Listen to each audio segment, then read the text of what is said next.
L'opération intellectuelle établir des liens de causalité veut que l'élève exprime un enchaînement logique qui existe entre les faits. Cette dernière est présentée sous la forme suivante. On va avoir une question qui va se poser.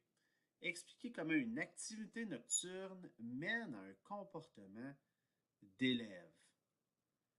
Répondez à la question en précisant les éléments ci-dessous et en les liant entre eux. Donc, ce qu'on veut savoir, c'est que il y a une activité nocturne, il va y avoir un autre fait dans le milieu et comment ça va amener à un comportement d'élève. Donc, d'exprimer la logique entre différents faits.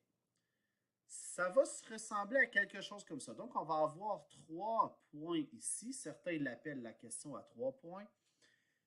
Et on va avoir des éléments à préciser. Donc, des éléments, ce sont des guides plutôt vagues que l'on doit, auxquels on doit préciser de façon beaucoup plus claire.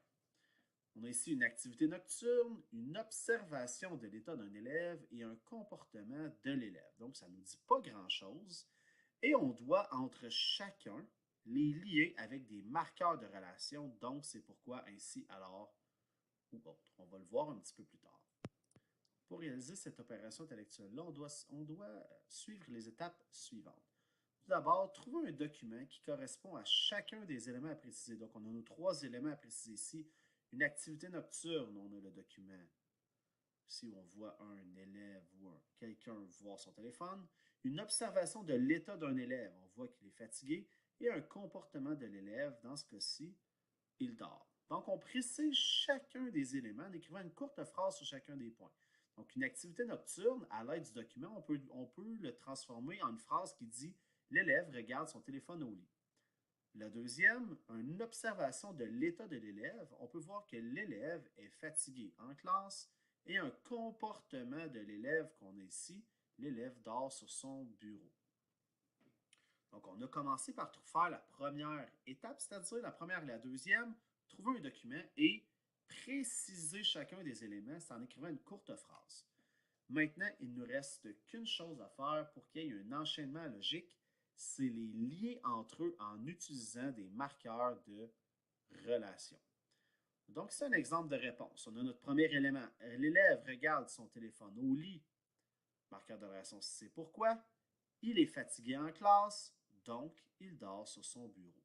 On vient d'établir un lien clair, un lien de causalité entre le fait que l'élève regarde son téléphone et le fait qu'il dort sur son bureau le lendemain. Pour cette opération intellectuelle-là, il est très important de comprendre le libellé. Donc, on a ici l'exemple de réponse du point précédent.